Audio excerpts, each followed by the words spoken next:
मौनी अमावस्या को भी जो भी शुभ कर्म किया जाता है वह अक्षय हो जाता है। सर्वम भवति चाक्षयम।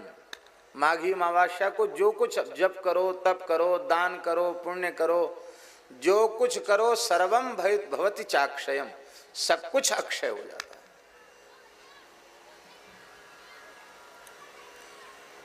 जैसे सूर्य ग्रहण के समय अथवा जब सूर्य मकर राशि में प्रवेश कर रहे हो, मकर संक्रांति के समय समुद्र में स्नान करने मात्र से 1,000 अश्वमेध का पुण्य प्राप्त हो जाता है।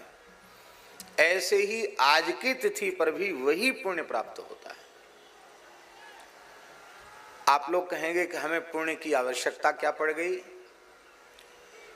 हमारे यहाँ शास्त्रों में लिखा है, स्वल्प पुण्यवताम राजन विश्वासो नैव जायते। भगवान में, गुरु में, मंत्र में, देवता में, शास्त्रों में जिनके पुण्यों की कमी हो जाती है उनको विश्वास नहीं होता है। पुण्य जितने बढ़ते चले जाएंगे विश्वास उतना ही दृढ़ होता चला जाएगा, और विश्वास जितना दृढ़ होगा श्रद्धा उतनी ही बलवती होगी, अथवा श्रद्धा जितनी बलवती होगी विश्वास उतना ही दृढ़ होगा। इसलिए श्रद्धा विश्वास को तुलसीदास जी ने शिव पार्वती का स्वरूप माना है। भवानी शंकरो वंदे श्रद्धा विश्वास रूपिणौ, याभ्याम बिना न पश्यन्ति सिद्धा स्वांतस्थमीश्वरम। एक बड़ी अच्छी बात सेठ श्री जयदयाल गोयनका जी के एक पत्र में सुनने को मिली। उन्होंने कहा श्रद्धा से लाभ क्या है? सेठ जी की बात, क्या लाभ है श्रद्धा से? तो वे श्री भाई श्री हनुमान प्रसाद पोद्दार जी को पत्र लिख रहे हैं। तो श्रद्धा के बारे में उन्होंने बड़ी अच्छी बात कही। क्या इतनी प्यारी बात लगी, कई बातें इतनी अच्छी लगती हैं कि क्या कहना। उन्होंने कहा श्रद्धा का सबसे बड़ा शुभ परिणाम साधक को जो मिलता है वो यह मिलता है कि श्रद्धावान की दोष दृष्टि नहीं रहती।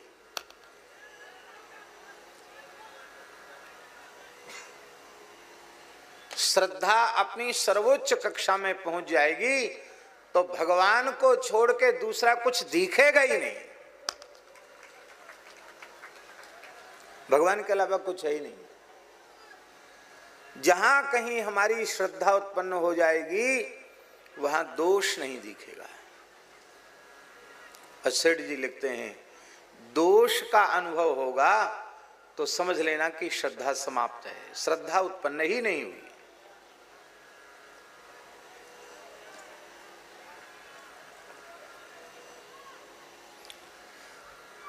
देखो, हम उदाहरण दे रहे हैं। प्रहलाद जी का पौत्र है बलि। भगवान के परम भक्त हैं प्रहलाद जी, और प्रहलाद जी का पोता है बलि। तो भगवान में इतनी श्रद्धा है उसकी, इतनी श्रद्धा है उसकी भगवान में कि भगवान वामन रूप में आए और भगवान ने स्पष्ट छल किया। छोटे से बालक बन के आ गए, बोले हम तो संतोषी ब्राह्मण हैं, 3 पग ही दे दो। और जब दे दिया तो क्या किया उन्होंने उसके साथ आप सब जानते ही हो। बांध के डाल दिया, बड़ी कठोरता निर्दयता दिखाई, सबके सामने फटकारा और नरक का भय भी दिखाया। ऐसा व्यवहार किसी के भी साथ आप करें, आपका खास बेटा ही क्यों ना हो, मुंह नहीं देखेगा। और आजकल के बेटा तो पता नहीं क्या कर दें। लेकिन धन्य है श्रद्धा। तमाम लोगों ने कहा भगवान ने छल किया। अरे ये तो न्यायोचित था कि नहीं? बलि ये कह सकता था, महाराज जिस स्वरूप से आपने संकल्प लिया है, दान लिया है, उसी स्वरूप से आप नापें 3 डग। अब हम जाएं, हमें पता नहीं कि इनका क्या काम है विश्वनाथ जी का, पर कथनचित इनकी कपड़े की दुकान हो और हम इनके पास जाएं और कहें कि 3 मीटर कपड़ा लेंगे हम, ठीक है ले लो। सौदा तय हो जाए तो हम कहेंगे कि बंबई से वृंदावन तक हमारा 1 मीटर होगा, हमारा नाप बंबई से वृंदावन तक 1 मीटर होगा। तो ये अथवा अन्य कोई व्यक्ति हमें देगा, सौदा देगा? भैया भले ही मान लो इतना बड़ा मीटर बना लें हम, कहें हमारा नाप तो ये है, कोई नहीं दे सकता। 3 पग माने 3 पग हो तो ये कोई बात है? छोटा बन के ले लिया, बड़ा बन के नाप लिया, छल तो है ये।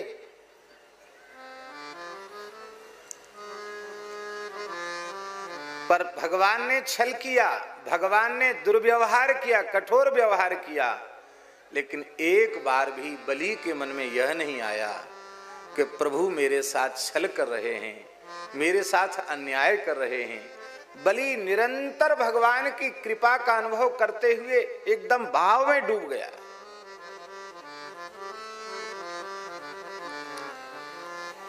भगवान ने बलि की पत्नी से पूछा, उसकी भी श्रद्धा है इसी विंध्यावली की।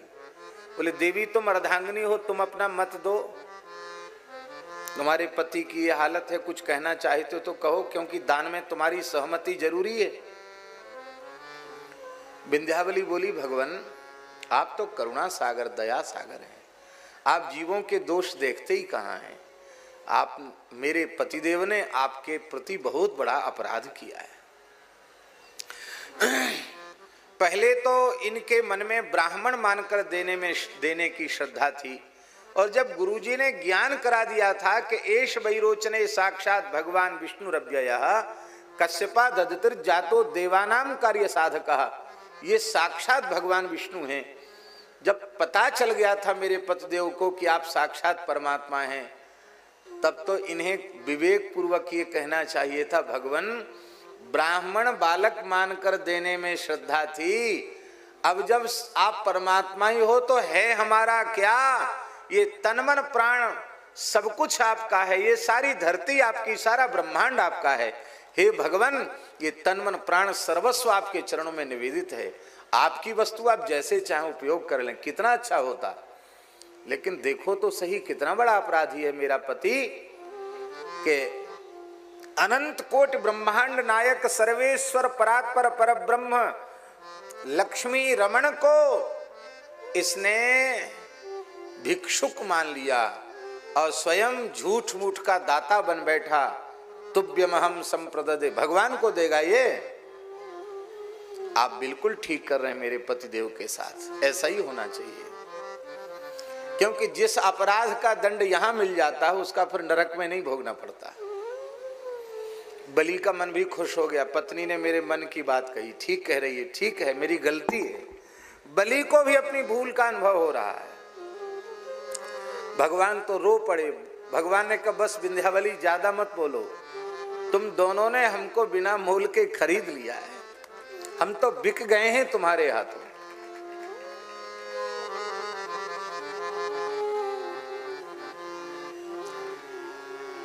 जो भी हमारे श्रद्धेय हैं, गौ ब्राह्मण संत माता पिता अतिथि सद्गुरु, उनमें यदि हमें किसी भी प्रकार से दोष का दर्शन होता है तो ये बात पक्की समझ लो कि अभी श्रद्धा उत्पन्न ही नहीं हुई।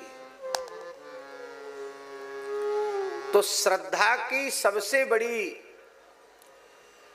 शुभ परिणति यह है कि श्रद्धा दोष रहित अंतःकरण बना देती है, दोष रहित दृष्टि प्रदान करती है श्रद्धा। इसलिए कथाएं सुनी जाती हैं, इसलिए महिमा सुनी जाती है। अच्छा एक बात बताओ, हम एकदम तटस्थ होकर बोल रहे हैं,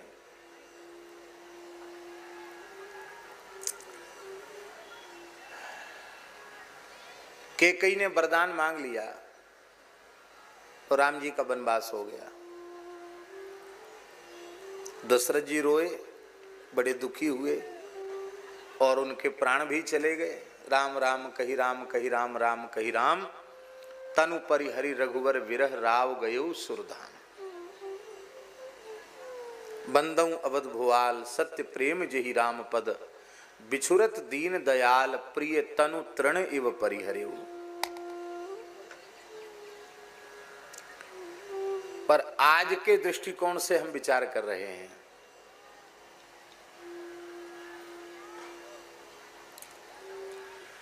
क्या राम जी के साथ न्याय हुआ?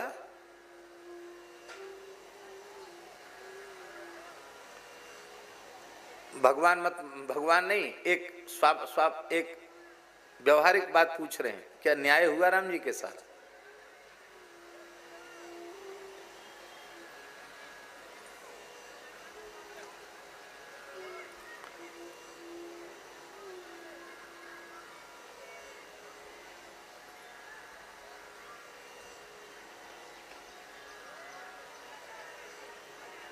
हम कोई टीका टिप्पणी नहीं कर रहे हैं, लेकिन एक बात कह रहे हैं, दशरथ जी को कहना चाहिए था कैकेयी से कि तुम मरो चाहे जियो,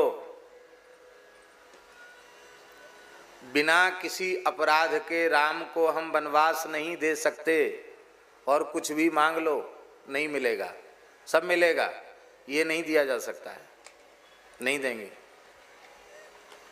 तुम अकेली हमारी महारानी थोड़ी हो, कौशल्या मेरी महारानी नहीं है, सुमित्रा नहीं है, ये प्रजा हमारी नहीं है।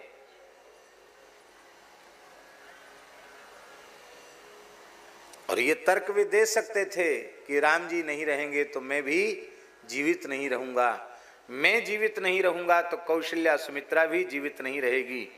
प्रजा के भी प्राण राम जी में बसते हैं, प्राणहु ते प्रिय लागहि सब कहूँ राम कृपाल। कल्पना तो करो, महाविनाश हो जाएगा, एक भी कोई अयोध्या में जीवित नहीं रहेगा। और मुझे अपने पुत्र भरत पर विश्वास है, भरत भी प्राण धारण नहीं कर सकेगा। क्या करोगी अकेली इन महलों में, अयोध्या का साम्राज्य अकेले भोगोगी?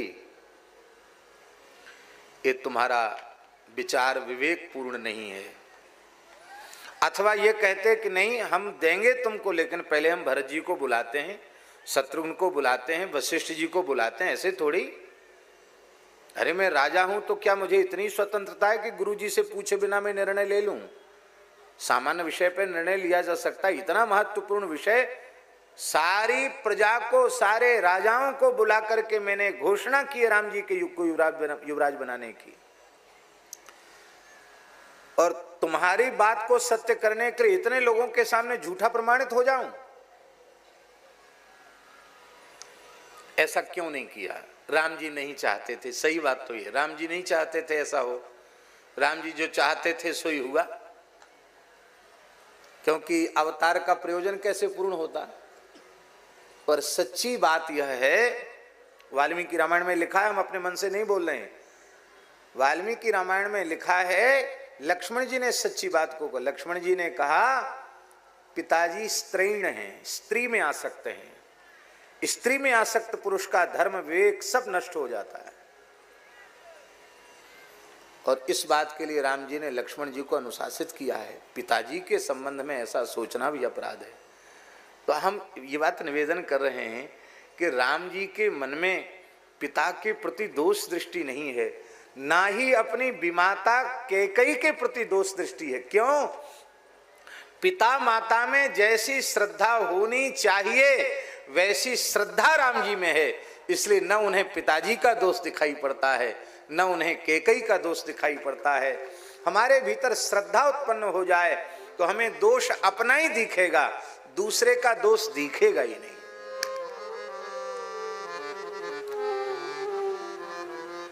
जब तक अपने दोष नहीं दिखते तब तक दोष भीतर रहते हैं। जब अपने दोष दिखना बंद हो जाते हैं तब जीव पूरी तरह निर्दोष बनता है, उसका हृदय शुद्ध होता है, और शुद्ध हृदय में भगवान के मंगलमय स्वरूप का विलास होता है, प्रकाश होता है।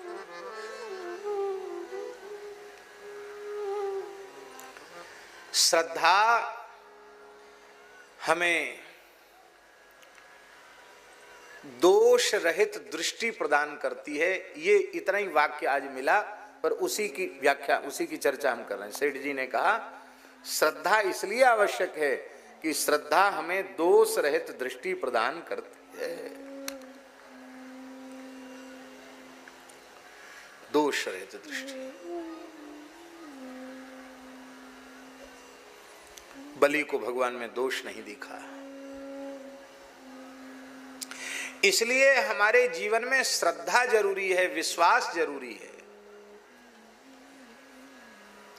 श्रद्धा कहते किसको है? वेद गुरु वाक्येषु विश्वास श्रद्धा। वेद में और गुरु वचनों में विश्वास, इसको श्रद्धा हमारे यहां शास्त्रों में कहा गया। अब बहुत ध्यान से सुने, केवल वेद वाक्येषु विश्वास श्रद्धा नहीं कहा, केवल गुरु वाक्येषु विश्वास श्रद्धा नहीं कहा, अपितु वेद गुरु वाक्येषु विश्वास श्रद्धा का। ये क्यों कहा?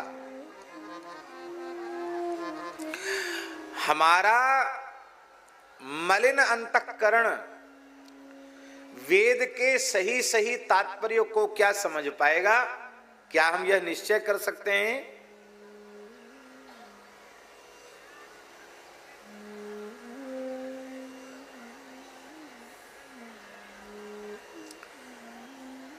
असुर भी वेदों की दुहाई देकर हिंसक हो गए, पशु पक्षियों की हत्या हिंसा करने लग गए। असुर भी दुहाई, वो ये नहीं कहते हम पाप करते, वो कहते वेदों की दुहाई देते हैं। इसलिए वेदों का तात्पर्य भी हम नहीं समझ सकते। इसलिए केवल वेद वाक्य विश्वास श्रद्धा नहीं बोले, तब फिर ठीक करें कि गुरु वाक्य विश्वास श्रद्धा, गुरु वचनों में विश्वास श्रद्धा। बोले तब तमाम गुरु बने डोल रहे हैं। चेला तो कोई बनना ही नहीं चाहता, सब गुरु ही बनना चाहते। यहां तो कोई नहीं होगा एक भोला भाला जाट का बालक, घर में सीधा साधा था, परेशान किया लोगों ने, तो वो मठ में आ गया, भर्ती हो गया। तो संतों की पद्धति यही है कि कोई आता है नया तो उसको पहले सेवा में लगाते हैं, सेवा से शरीर की शुद्धि होती, गौ सेवा वगैरह सब में। और जो छोटा होता है ना नया नया, उस पर पुराने सब हुक्म चलाते हैं, ए ये कर लाना, ए ये कर लाना।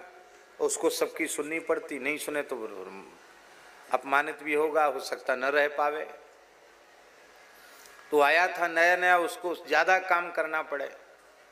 एक दिन वो परेशान हो गया, बोले भाई सांस ही नहीं लेने देते, आश्चर्य है, घर में फिर भी ठीक थे, कम से कम समय समय पे खेत में मेहनत करते थे, फसल कटने पकने के बाद कुछ रेस्ट भी मिलता था, यहाँ विश्राम ही नहीं, कोई ना कोई काम हमेशा, न ठीक से सोने ही देते हैं। वहाँ कम से कम कोई जगाता तो नहीं था, यहाँ तो 4 बजे उठो, रात तक काम करो।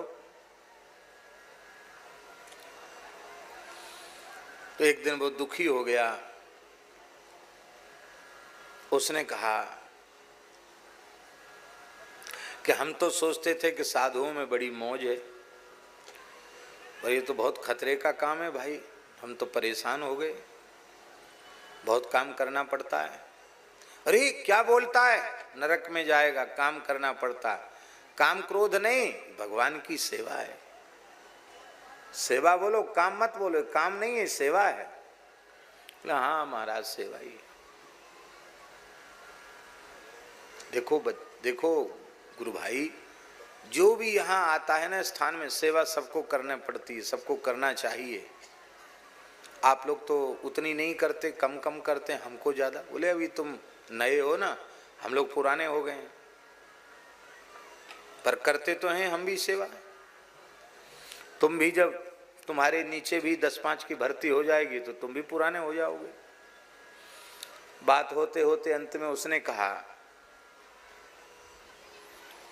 कि अच्छा एक बात बताओ, यहाँ आप बोलते सबको सेवा करनी पड़ती, और ये गद्दी पर बैठे हैं, गुरु जी के लिए कहा है, गद्दी पर वे तो कुछ नहीं करते हैं, खाली आराम से बैठते हैं, लोग उनको प्रणाम करते, भेंट चढ़ाते हैं, और इनका आदेश कोई टालता नहीं है। बक बक करता है मूर्ख कहीं का। ये गुरुजी हैं, गुरुजी सबके। इतना सुनती वो जोर से रोया, बोले गुरुजी हमको गुरुजी ही बना लो, चेला नहीं बनना है।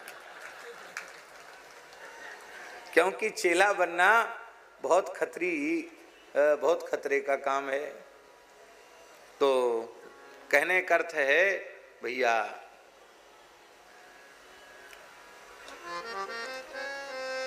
चेला नहीं बनना चाहते, गुरु बनना चाहते हैं।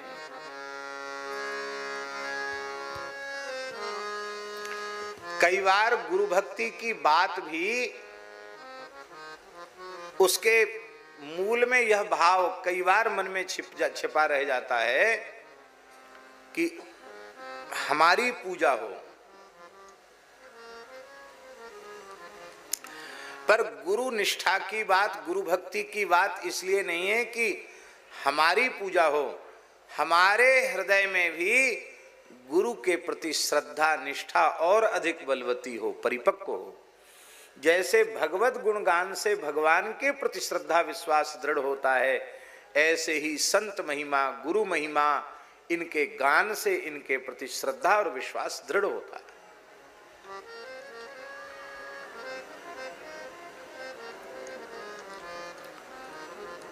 तो ऐसे तमाम लोग डोल रहे हैं, गुरु बने, जो न जिन्हें वर्णाश्रम व्यवस्था से कोई लेना देना है, न जिन्हें वेदादि शास्त्रों से कुछ लेना देना है, न जिन्हें सदाचार से कुछ लेना देना है। और वे कौन है? कौन है वो?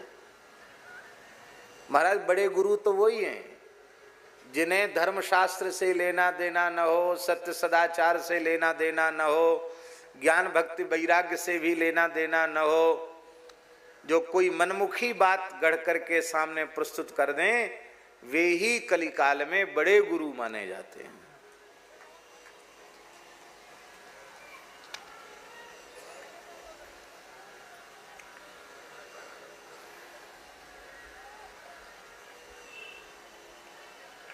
पता नहीं हमें कहना चाहिए कि नहीं कहना चाहिए, पर ओशो आनंद करके एक कौन सा अखबार है, उसमें एक पेज आता है ओशो आनंद, यही बंबई में ही देखने को मिल रहा है? आज का आनंद, ओशो के विचार उसमें आते हैं।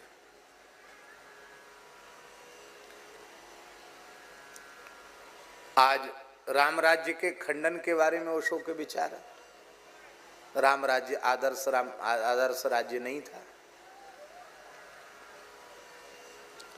और रोज धर्मशास्त्र और सदाचार के विरुद्ध ऐसी ऐसी बातें उसकी आती हैं, और आप सोचो कि पूरी दुनिया में उसके अनुयायी कितने हैं।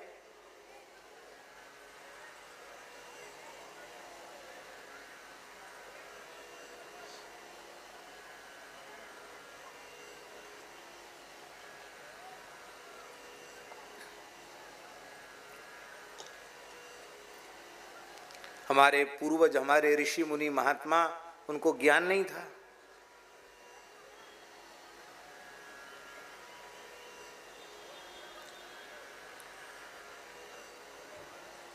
ऐसे लोग भी गुरु बन जाएंगे जो धर्मशास्त्र की मान्यता मर्यादा व्यवस्था को नकारने वाले हैं, और ऐसे लोगों के बहकावे में आकर के न जाने कितने लोग पथभ्रष्ट हो जाएंगे, हो रहे हैं और हो जाएंगे।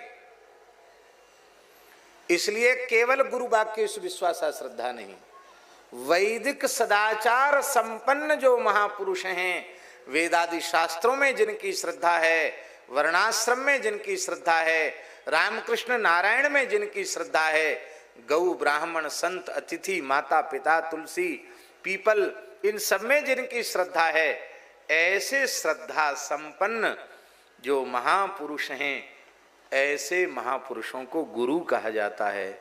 वैदिक सदाचार संपन्न, वैदिक धर्म परायण गुरु, और उनके वचनों में विश्वास, इसका नाम है श्रद्धा।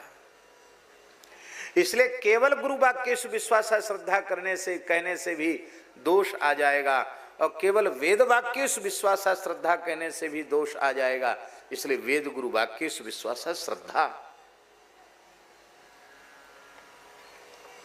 पार्वती जी को श्रद्धा का स्वरूप क्यों कहा? शंकर जी पार्वती जी को राम कथा सुना रहे हैं, राम जी के अवतार के कारण गिना रहे हैं, और बोले एक बार अवतार का हेतु यह बना कि नारद जी के शाप के कारण भगवान का अवतार हुआ। नारद जी ने शाप दे दिया, इसलिए भगवान को अवतार लेना पड़ा।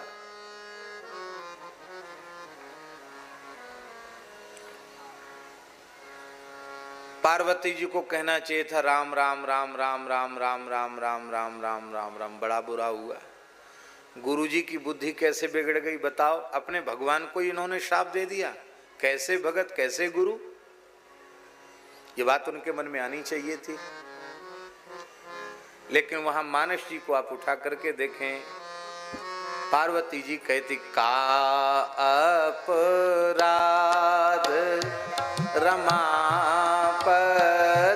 कीना, का अपराध रमापति कीना, का अपराध रमापति कीना, का अपराध रमापति कीना। रमापति ने क्या अपराध कर दिया जो गुरुजी को अपने स्वभाव में थोड़ा परिवर्तन करके उनको भी अनुशासित करना पड़ा, उनको श्राप देना पड़ा? इसको कहते हैं श्रद्धा। एक महात्मा, दो महात्मा नहीं, सृष्टि के प्रधान 7 ऋषि एक साथ इतना युक्त युक्त प्रवचन कर रहे हैं कि पार्वती की बुद्धि भ्रमित हो जानी चाहिए थी। लेकिन पार्वती जी की श्रद्धा कैसी है गुरुदेव में। पार्वती जी कहती हैं आहा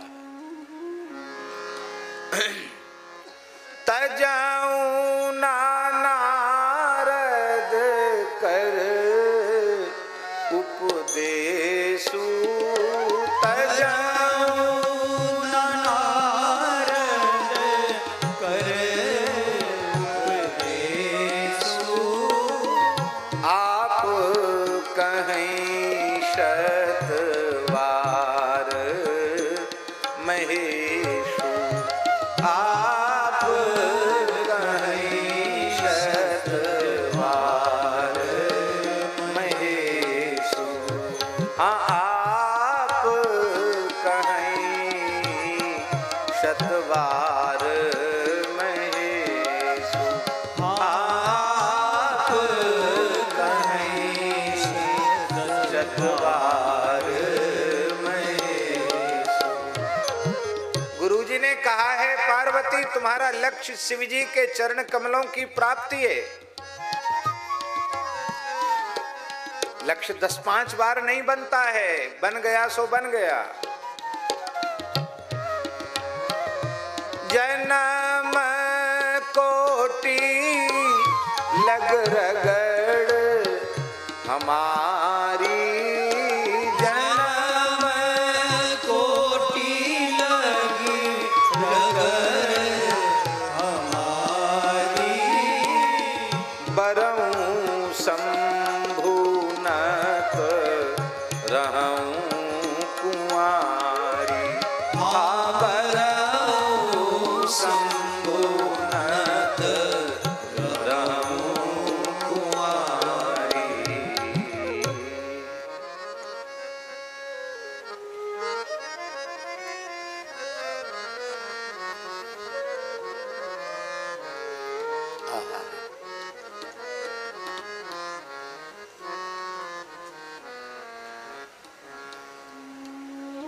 समुद्र मंथन से जो विष उत्पन्न हुआ उसके संबंध में सुखदेव जी ने विशेषण दिया है त्रैलोक्य दहनाद विषाद, क्या लिखा है?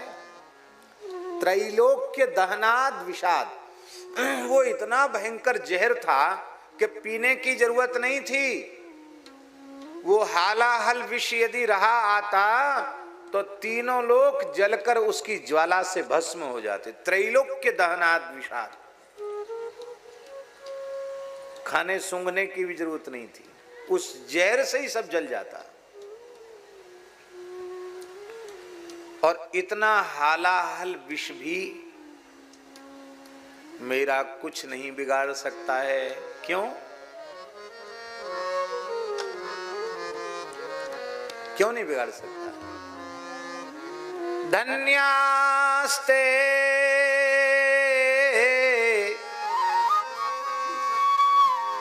धन्यास्ते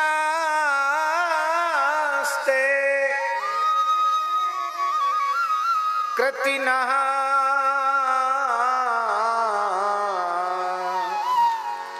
पिबन्ति सततम श्री राम नामामृतम।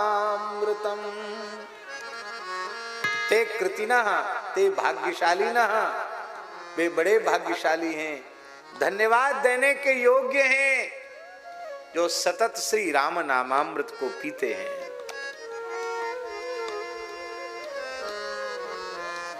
और उन्हें विश्वास है कि मैं निरंतर राम नाम जपता हूं। तुम पुनि राम राम दिन राति, सादर जपहु अनंग अराती। ये तीनों लोगों को जलाने वाला विष मेरा क्या बिगाड़ सकता है, क्योंकि मैं राम नामामृत का सेवन करता हूं। और ततः करतली कृत्य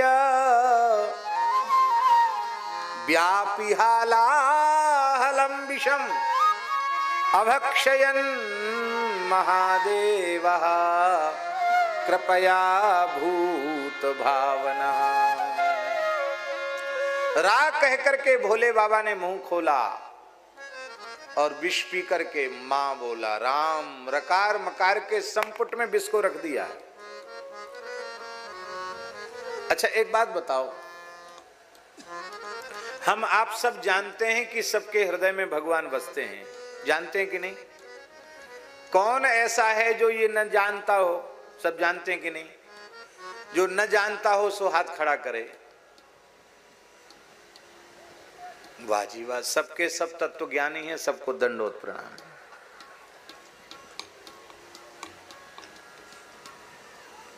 सब जानते हैं कि सबके हृदय में भगवान है। हृदय से अर्जुन तिष्ठति, सबके हृदय में भगवान, ये सब जानते हैं, पर इस पर विश्वास भगवान शिव करते हैं।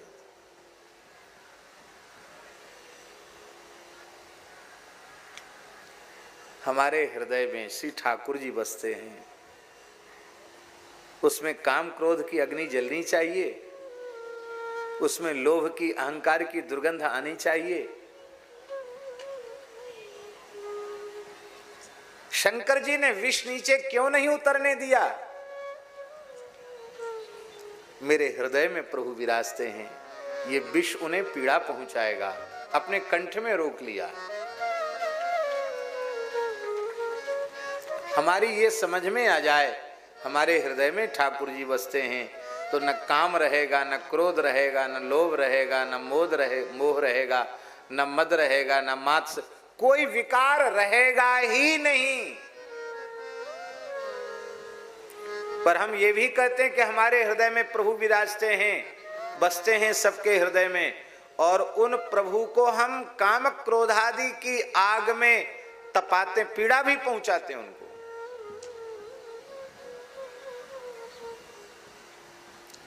ना